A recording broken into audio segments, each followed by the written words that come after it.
حضرت عمر قدردانی میں بہت ان کے شاندار مثالیں ہیں. حضرت عمر کے سامنے اکابر صحابہ بات نہیں کر سکتے تھے. ایک حدیث میں تذکرہ ہے کہ ان کے دروازے پہ ایک صحابی نے نوک کیا، 3 دفعہ دروازہ کھٹکھٹایا.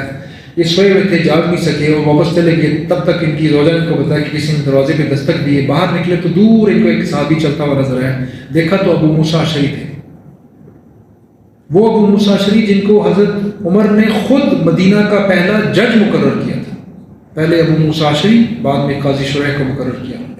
اور وہ ان کا اتنی قربت کے باوجود بھی حضرت عمر کا دبدبہ اتنا زیادہ تھا کہ وہ حضرت عمر نے دوبارہ بلایا کہ why did you go back. تو نے کہا جی میں نے 3 دفعہ ناک کی اور میں نے نبی صلی اللہ علیہ وسلم سے سنا ہے کہ 3 دفعہ دروازہ کو ناک کرنا ہے، دستک دینی ہے. اگر کوئی 3 دفعہ میں نہ آئے تو بغیر مائنڈ کیے واپس چلے جائیں، بغیر برا منائے. تو حضرت عمر نے فرمایا کہ گواہ لے کے آؤ. میں نے پہلی دفعہ یہ بات سنی. تو صحابی کہتے کہ جب ہمارے پاس وہ آئے حضرت ابو موسیٰ اشعری تو ان کا چہرہ پیلا ہوا تھا، زرد ہوا تھا حضرت عمر کے اس خوف کی وجہ سے.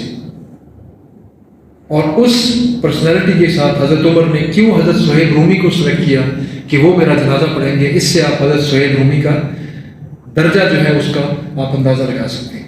تو آپ اس چیز کو دیکھیں تو آپ کو اندازہ ہوگا کہ جو اسلام شروع میں جن لوگوں نے قبول کیا ہے اس میں 50-50 کا ریشو ہے. اس میں اکابر مسلمان شامل ہیں جنہوں نے اپنی تجارت کو، اپنی مفادات کو، اپنی روایات کو، سب کچھ کو پیچھے چھوڑا اور مسلمان ہوئے. حضرت ابوبکر صدیق سے لے کر حضرت عثمان تک کے لوگ اس میں شامل ہیں. اور یہ حضرت بلال حبشی، ابو کفیہ اور یہ جو حضرت سہیب رومی کا میں نے تذکرہ کیا، عمار بن یاسر کا تذکرہ کیا، یہ ان لوگوں کے اندر شامل ہے.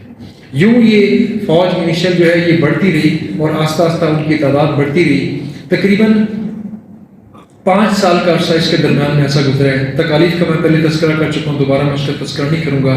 قریش کی طرف سے مخالفت لگاتار اس کی چلتی جا رہی تھی.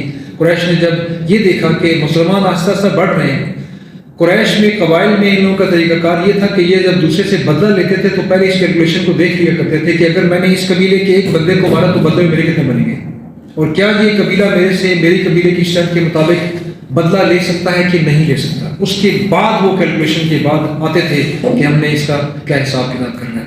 نبی صلی اللہ علیہ وسلم کا قبیلہ جو تھا بہت اسٹرانگسٹ قبیلہ تھا. قریش کا قبیلہ مکہ کے بلکہ عرب کے قبائل میں سب سے زیادہ اسٹرانگ قبائل میں سے تھا. اس کے برابر کا قبیلہ اگر کہیں کھڑا ہو رہا تھا جو کہ بعد میں بالکل ملیا میٹ اور زیرو ہو گیا، وہ صرف امیہ کا قبیلہ تھا جو اسی قصی بن کلاب کی اولاد میں سے تھے. لیکن ادھر یہ بنی ہاشم قریش کی اولاد ادھر رکھی اور ادھر بنو امیہ. یہ بنو امیہ قریشی کی اولاد میں ہے لیکن یہ ہاشم کی اولاد ہے اور وہ امیہ کی اولاد ہے. یہ برابر کے تھے. باقی سارے ذیلی قبائل تھے. بنو عدی جن میں سے حضرت عمر ہیں، بنو تیم جس میں سے حضرت بکر صدیق ہیں، یہ سارے کے سارے ذیلی قبائل تھے. بہرحال ان کا جب آغاز ہوا اور ان کو سمجھ لگی کہ نبی صلی اللہ علیہ وسلم اپنے اس پیغام کو روک نہیں رہے، جن میں سے کچھ چیزیں ان کو بہت زیادہ چبھ رہی تھیں، جن میں سے ایک وجہ تھا کہ قرآن کی آیات تواتر کے ساتھ نازل ہو رہی تھیں، جن میں ان کے سرداروں کے بارے میں بڑے کلیئر الفاظ میں اللہ تعالیٰ نے ان کی، جس طرح ایک انسان کی کھڑے ہو کے بے عزتی کی جاتی ہے، اس کے وہ جو خواص ہوتے ہیں، جو اس کے رذیلہ خواص ہوتے ہیں، اس کے کامن نیگیٹیوٹیز، وہ قرآن کے مختلف آیات کے اندر عاص بن وائل کے بارے میں ہوتی ہیں، ولید بن مغیرہ کے بارے میں ہوتی ہیں، ابو جہل کے بارے میں ہوتی ہیں، حماز مشاء بنمیم مناع للخیر معتد نسیم، یہ کرتا ہے، یہ کرتا ہے، یہ کرتا ہے. ایک ایک چیز گنوائی اس کی. کون جھوٹ بولتا ہے اس کا تذکرہ کہ یہ بہت زیادہ جھوٹا ہے. اخنس بن شعیب کا تذکرہ ہوا، عاص بن وائل کا تذکرہ ہوا.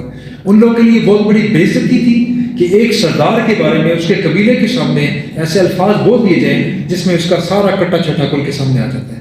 لیکن چونکہ قرآن کے الفاظ تھے، نبی صلی اللہ علیہ وسلم کے الفاظ نہیں تھے.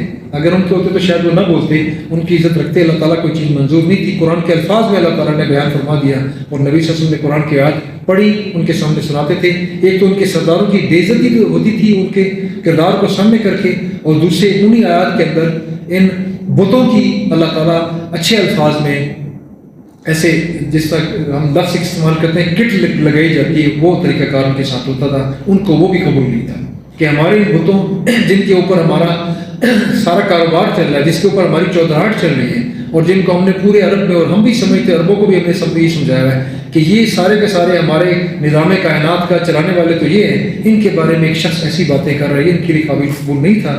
جب انہوں نے ساری کی ساری چیزیں دیکھی اور اپنا سماجی مذہبی اور معاشی نقصان دیکھا تو انہوں نے شروع میں انڈیویجولی نبی صلی اللہ علیہ وسلم کو روکنے کی کوشش کی، پھر انہوں نے فزیکلی روکنے کی کوشش کی، بہت دفعہ انہوں نے ایسی قسم کی رذیل حرکتیں کی جس میں نبی صلی اللہ علیہ وسلم کو ذاتی طور پر جسمانی طور پر انہوں نے اذیت میں ڈالنے اور نقصان پہنچانے کی کوشش کی۔ نبی صلی اللہ علیہ وسلم کے بالکل نیکسٹ ڈور پڑوسی جو تھے عقبہ بن ابی معیط، اس نے ایک دفعہ حرم کے اندر بیٹھ کے نبی صلی اللہ علیہ وسلم نماز پڑھ رہے تھے اور آیا اور قریش کے 8 سردار بیٹھے ہوئے تھے، انہوں نے ان میں سے ایک ابو جہل نے غالباً کہا تھا کہ کون ہے جو آج اس شخص کے اوپر کوئی ایسی چیز گندی ڈال کے رکھ دے کہ سب کے سامنے اس کی تصدیق نعوذ باللہ۔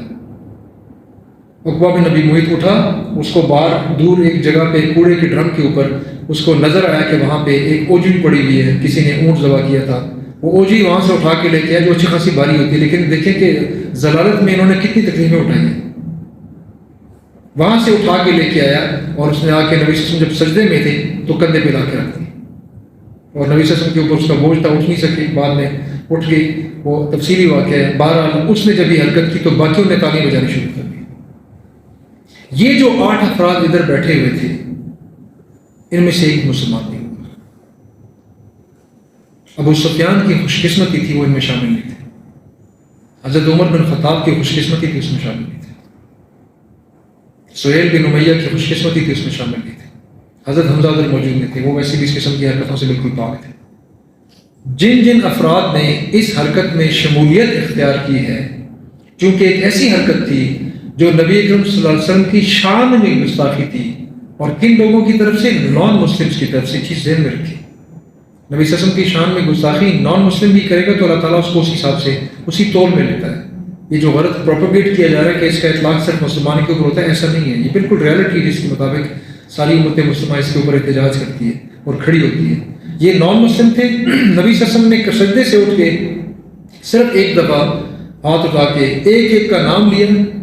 یہ پہلا واقعہ تھا غالباً جب نبی صلی اللہ علیہ وسلم نے کسی کو بددعا دی، کیونکہ سجدے کی حالت میں انہوں نے گندگی نبی صلی اللہ علیہ وسلم کے سر کے اوپر رکھی، انہوں نے ایک ایک کا نام لے کر صرف اللہ تعالیٰ سے اتنا فرمایا کہ اے اللہ اس کو پوچھ، اس کو پوچھ، اس کو پوچھ۔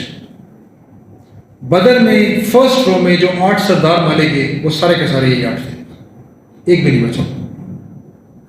اگر آپ صحابہ کی تاریخ پڑھیں اس میں سے انیشل چیپٹر جو ہے جو کہ مکہ کی تاریخ ہے، جس میں ایک طرف سے عظیم دشمنی، ایک طرف سے عظیم محنت اور تبلیغ جاری ہے، ان دونوں میں جب آپ دیکھتے ہیں کہ کس کس شخص نے نبی صلی اللہ علیہ وسلم کے سامنے کس طریقے سے دشمنی کا اظہار کیا ہے، اس میں 2 کلاسز ہیں۔ ایک وہ جنہوں نے نبی صلی اللہ علیہ وسلم کو نعوذ باللہ اپنی کوشش کے مطابق انسلٹ کرنے کی کوشش کی، اور ایک وہ ہے جنہوں نے صرف دشمنی کی ہے۔